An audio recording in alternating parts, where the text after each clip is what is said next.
Hello, you are listening to the official Eurovision Song Contest podcast. Coming up today, we will be chatting to Eva Maria from Luxembourg, who is the first of this year's class of 2026 to be on the podcast. But before we started, I just had to remind you of the amazing Eurovision live tour that takes place this summer. We are very excited about this. On stage, all across Europe, you are going to see the stars of Vienna 2026, along with legends like Alessandra, who was on the podcast last week, Katrina, Helena Paparizou, Verka Serduchka, Guy Sebastian, Johnny Logan, and the Finnish legends, Lordi. All the details of this are at Eurovision.com. That is how you can find out how to get tickets. It all starts on the 15th of June in London, and then it goes, like I said, all around Europe, to Hamburg, to Milan, Zurich, Antwerp, Cologne, Copenhagen, Amsterdam, Paris, and it ends in Stockholm on the 2nd of July. It is going to be fabulous. It's going to be a real party to celebrate 70 years of the biggest music event in the world. And like I said, all the details on tickets are at Eurovision.com.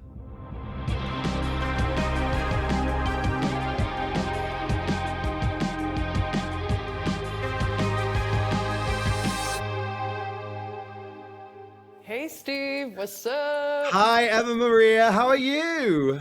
I'm good. How are you? Oh, I'm so good. It's so good to see you. This is very special. You're the very first class of 2026 on the podcast. Isn't that... Oh, what an honor. I feel very honored. Representing Luxembourg. My first question for you. Your song is called Mother Nature. Has anyone called you Mother yet? Actually, yeah, kind of. You know my writer? Yeah. She told me when we wrote the song, my co-writer, she said, people are going to be calling you Mother if this goes through. And she's kind of been proven right. So.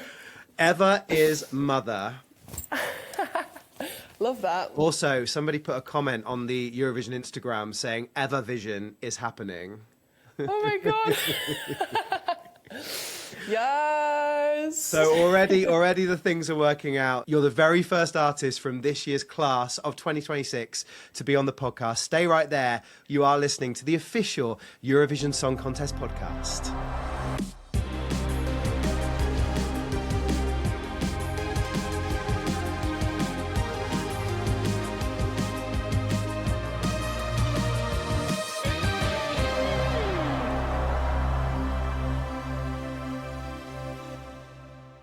Eva Maria, how is the roller coaster so far? Honestly, I feel like this week I've been calming down. I've been feeling a little more normal and calm. But I remember the first week after I found out I won, it was just, I felt crazy. Like I could barely sleep because I had so much adrenaline in me. And then sometimes I'd just wake up in the middle of the night and I would be like, is this a dream? No, it's not. Know? It's not. But it's yeah, it's reality, and it. I feel like now I'm like, okay, I got this. I think I got this. You have got it. Oh my goodness, you have got it. You were so good in the final of the Luxembourg Song Contest. How was that night for you? Honestly, like I think it was a really big celebration of just Luxembourgish talent in general, because all of the finalists were just so amazing and unique. So again, I had just told myself, whatever happens, happens. But as long as I sing with my heart, as long as I get to connect with people, that's what meant the most to me. And then I remember once it started kind of rolling and then it came to the super finals where they chose the 3 people. And suddenly I was like, oh my goodness gracious, what is going on? And then I remember they were like kind of rolling in the jury votes. And suddenly when the 12 points started coming to me, I was like, okay, this is becoming closer to being real, but I can't be too excited because anything could change, you know? And then they announced the public votes, and I just remember like my hands became paralyzed because I was so filled with adrenaline and like shock that I remember like the host wanted to give me the microphone, but I couldn't hold it. And then Laura, last year's Luxembourg Song Contest winner, wanted to give me the trophy, and I couldn't hold it with my hands, so I just kind of hugged it, and I was hugging it the whole time. Like, Yeah, so that was definitely very. Do your fingers very work special. now? Do your fingers work today? Yeah, they came back to their senses because then I went to sing my song again, and then I was like, okay, Mother Nature is coming back to me. I can feel it. I can feel my fingertips again. When you go to Vienna, you have to do some like hand exercises. Do you know what I mean? Like get the blood, like so any kind of nerves, adrenaline are like all the way through the body, so that you know that doesn't happen again. But I'm glad you got through it, and I'm glad you got to sing again. Mother Nature is the song. What happened the morning after? I just remember because we had an after party, because it's not every day that you get to be a part of something so special, let alone win it. So I came home at 4:30 a.m. Brilliant. I was like, you got to have a party where it's due. Yeah, of course. And then, but then I couldn't sleep that long. I slept for 5 hours. I woke up, and then my mom woke me up because there was people coming to visit, like neighbors and friends who wanted to congratulate. So that whole day, I don't think I really processed yet that I won, because there was just constantly people. And so I didn't have like a second to be like, yo, where are we? It sounds like you weren't on your own for a couple of days, and that's probably when it really hit you. Isn't that crazy? Like, it's also crazy to me how 3 minutes on stage can change kind of pivot your path or your career in a different way. And I remember like I didn't open my phone until after the after party, because I just wanted to enjoy the moment and really just be present. And then when I opened my phone, my social media went crazy. Kaboom. Well, I would like to think that the Luxembourg Song Contest is like the starter, and the Eurovision Song Contest is going to be the main course. So whatever you felt whatever you felt for the national final, just scale it up a little bit for when you come to Vienna, because it's going to be mind-blowing. You have a really lovely moment of your song, which is where you play your violin, right? You how long have you played the violin for? I assume for years and years, right? It's my first instrument. Yeah. So it was really like a full circle moment. I actually started playing because of Alexander Rybak. Did you? As a kid, yes. I watched Eurovision I still do, every year, and it's a family tradition. And in 2009, I was 3 years old, and I saw Alexander Rybak win, and I just fell in love with him. I would draw like pictures of me and him, like little fan mail, I don't think he ever saw it, but it definitely did inspire me, and I kept convincing my parents to start playing the violin, and then singing, obviously. So that was really special to me, that I could bring that on stage with me and kind of do my own version of violin singing, and bring my own Eva touch into it. So literally your path in life was shaped by seeing somebody on the Eurovision stage. Isn't that crazy? Yeah. Like, what a full circle moment. And that's why I don't take this for granted, because I think just seeing kids, watch the television, and just the kids that saw Luxembourg Song Contest already and like reached out to me, or their parents that reached out to me. Like, it's crazy to think that maybe I can inspire little girls and little boys and little kids just to be, kind of maybe be on that stage too one day. You know what's funny? Alexander Rybak is taking part in the Norwegian national final. So there is a chance that he may be in Vienna, right? Trust me, I was one of the first people to know. I remember the day that it came out, we had rehearsals or something. And then one of the other finalists was like, Eva, did you see the news? So we'll see what happens. But in any case. So the violin that you had on stage in the Luxembourg final, is that your like number one violin? Is that the one that's like closest to your heart? That's the one that I got at 12 years old. Because basically there's this thing with violins, is that you start with like smaller ones, then you go a bit bigger, and that's my like full size violin, first one. Okay. And actually in the summer it broke. Like, this is a violinist's worst fear.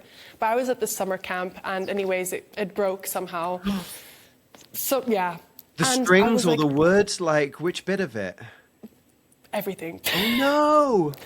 And I was like, and I'm genuinely telling you, I was terrified. I was like, oh my gosh, like, this is the one thing. I'm quite clumsy, but for that, I would put my whole life to protect it, you know? And so I was like, okay, I really hope we can fix this, because I had recorded Mother Nature with that violin. Yeah. So I wanted to have it on stage as well. It's really sentimental. It's been with me on this journey. And so thankfully, literally, I'm telling you, like 1 week before the contest, it was fixed, and it managed to be fixed. And I believe it sounds even better than it did before. I don't know how. The maestro who fixed it up was a genius, because, yeah, I could have it with me, and that meant the world to me. And I'm excited to take it with me on the Eurovision stage. It had a glow up. So, yeah. That's what it did. It had a little glow up. It's like a representation of life, you know. It has a few scars, but I think that is that's just part of living so long.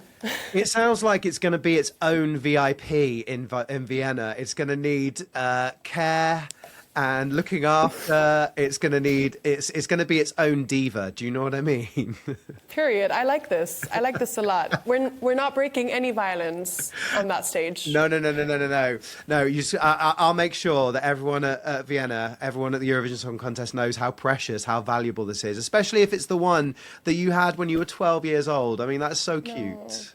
I know. It's really special. And again, like, that was one of my things that I wanted to say. I was like, if I can bring anything on stage with me that reminds me of home, that reminds me of my roots, which is also kind of the theme of the song, you know, staying grounded, keeping in touch with your inner child, that's my violin.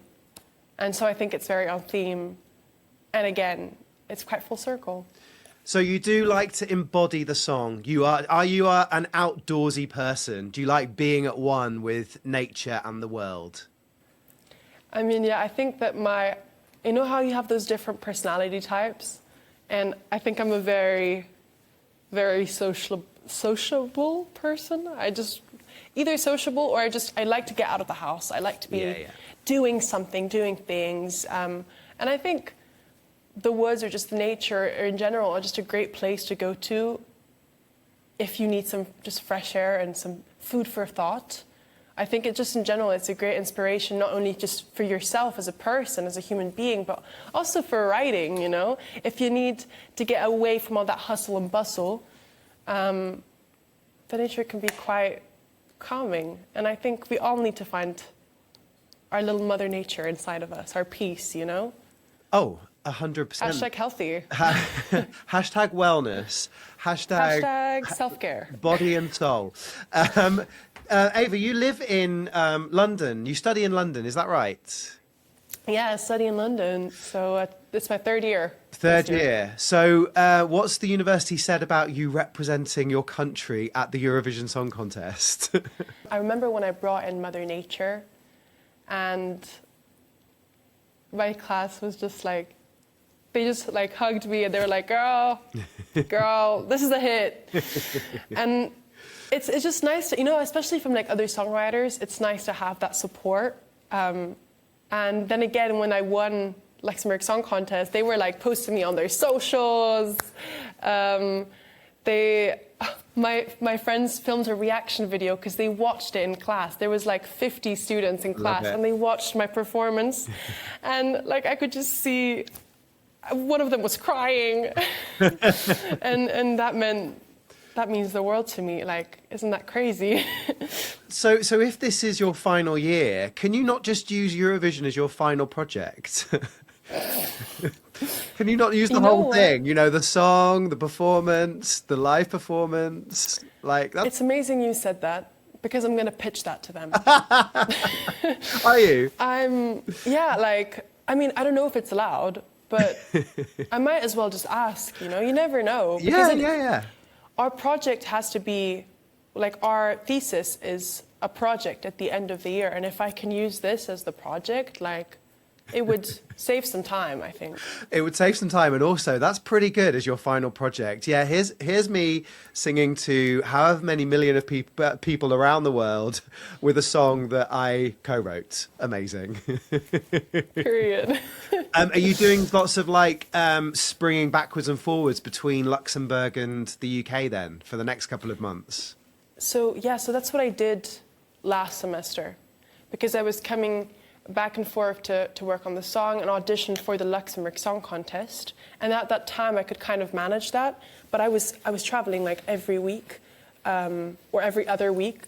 And now for this semester, I think I just really want to focus and do justice, or not do justice, but really practice and focus on Eurovision, because it means a lot to me, you know, and also to represent Luxembourg and to be a part of this and to enjoy it and not to stress too much, because there's already a lot of stuff going on.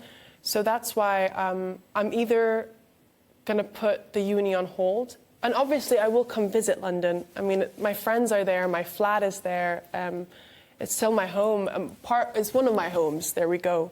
And at least has been for the last 2 years. But yeah, most of my time is in Luxembourg, which is nice because I get to reconnect with my family. I get to spend time with the broadcaster, RTL, which is just some good company. And you know what, because Luxembourg came back to the contest a couple of years ago. And I think people forget that actually, if you look at the country that's won it the most, that's between Sweden and Ireland. But then next, it's Luxembourg. They've won it 5 times. And it's a small country. So that is what we call punching above its weight, you know? Yeah. I'm really excited that people can see Luxembourg's music again, you know, and just the scene that we have here. But it is very special. Thank goodness that Luxembourg came back to the contest so that you could do this circle of seeing Fairy Tale performed with the violin and then actually doing it. Because a couple of years ago, you wouldn't have been able to. It's thanks to Tally and Laura for restarting no, for real, it. Also for paving the way. Yeah. And I think, I remember even a few months ago, I had no idea that I would be a part of this, you know? And so now to be a part of this and to be able to be, again, 3 years ago, who would have thought, you know? Who are some of your influences in life, in music? Obviously, Alexander Rybak as a start, with his Fairy Tale and his violin. I love Celine Dion. I think recently I've been listening even more to her and just to her journey, because she started with Eurovision and then her career just skyrocketed. So I've just been watching a lot of her autobiography videos, because she also released a documentary recently about her life. Yeah, it was incredible. In the last few years. I love this woman. And she's just so chill, but such a diva at the same time. She's one of my favorite divas. And did you see her singing at the top of the Eiffel Tower for the Olympics? That was one of my favorite. That was so amazing. And also it was I cried. Me too. And I rewatched it so many times. And I was like, oh, girl, she be killing it. Please tell me you've done a bit of Celine Dion at karaoke. Of course. Hello. Even when we were doing sound check for the Luxembourg Song Contest, we had our mics, us finalists, and we were on stage because we were practicing for our act together. And just suddenly you'd hear, Ne partez pas sans moi, laissez-moi vous suivre. Vous qui volez vers d'autres vies, laissez-moi vivre. And what a someone else would song! Catch on, and then suddenly you'd hear some harmonies, and us, all 8 of us were just vibing there. But that, Celine Dion runs through us at all times, doesn't she? She's always with us. For real. It has our hearts going on. So who's the reference? Yeah. Oh my God, that was a bit late. I was like, oh yeah, there we go. We got it. It's all coming back to me now. Whoa! See, there we go. So you've got a bit of Alexander Rybak, a bit of Celine Dion. Who is your left field influence? Who's the influence that we would not expect in your life? Well, I mean, I feel like you could expect this, but I'm not sure. But honestly, my parents. Oh. I mean, I would not be. I mean, physically, I would not be here without my parents, but also with what I'm doing right now without my mom and my dad. I think the way they have paved for me and my 3 brothers is just really inspiring, and they're both very creative as well. My mom wanted to be a dancer when she was younger, and then because my parents are originally from Slovenia, and so because of just the circumstances with communism and all, she was advised not to go into a creative path. And so she ended up doing, you know, an office job. And while she still found that the joy in that, you know, for her to be, and she still plays music with us, she sings with us. She was the first person that taught me harmonies, you know, when I was a kid. And I know it's a bit of a cliche one to say, mom and dad, but it's really true, because we're used, and how supportive they've been, and not pushy, not forceful, but just been standing by my side and our side. And to see that even though she couldn't live her dream of becoming a dancer, you know, she's probably even a bigger fan of Eurovision than me at the end. And just to see her happy and joyful. And I remember seeing her after the Luxembourg Song Contest, after I won, and I hugged her, and it felt so special. And my grandparents, my grandpa was there as well, her dad. And I know he's also a fan of Eurovision, so. Is your mum coming to Vienna? Of course she is. Come on. Of course she is. Of course she is. She's going to be your biggest fan, no right at the front, waving the Luxembourg flag, going, "That's my daughter! That's my daughter on stage!" Like that. Exactly. No, yeah. And my 3 brothers as well, which are also my best friends. Are they musical as well? Oh, yeah. We're all a couple of drama queens. Oh my goodness! House. So we're all very creative. I would say there's 4 kids, and you're all creative. So there's the potential for like a band there or a group. Yeah, is there? Real. And we have played, like, for my grandparents' anniversary, we played together. Every now and then when there's a concert, when I'm missing a guitarist, I call up my brother and I'm like, "You are filling in today, and you have no choice." You sound like the Luxembourg Sound of Music. You're not the first one to say this, actually. All of our family friends, all of our neighbors. The other day, a neighbor stopped me on the street, and he was like, "Congratulations! I feel so honored to have heard you and your family singing from outside the window all these years." Oh my goodness. Well, look, this is like, you're talking about all the people that have come before you. Now that you're going to be doing it, your brothers will be looking, going, "Yeah, all right, we could do that, maybe." And I'm the oldest as well. Are you? Okay, okay. So you rule, you're the queen. Yeah. Yeah, they have no choice. At the Luxembourg Song Contest, did you get to meet JJ? I did. I did. The winner, the current winner. Wow. No, he's even better live than on TV. I mean, he's amazing on TV. But like, hearing him live is just so special, because you're like, dang, these vocals are vocaling. Or how do you call it? Or, that's right. Those vocals are vocaling, and they're vocaling major, completely. For real. For real. No, and after my win, we had the after party, and right before I went on stage, he was like waiting backstage, and he gave me a little hug, and he was like, "You got this, girl." And I was like, "I hope so." Well, hopefully you'll have a little reunion in Vienna when you go. Yeah. Yeah, he said, "See you in Vienna." And I was like, "See you." How excited are you? In a couple of months' time, you're going to be on that stage singing to the world. Honestly, again, as I mentioned before, I feel like now I'm a lot more calmer. Yes. I'm excited. Yeah. But again, like, my motive stays the same. I want to sing with my heart and connect with audiences. And if I get to do that, and if people get to connect with my message, with my song, with who I am, then that to me is a win already. And I genuinely mean that, because you never know what happens at these things, you know? And there's so many talented people.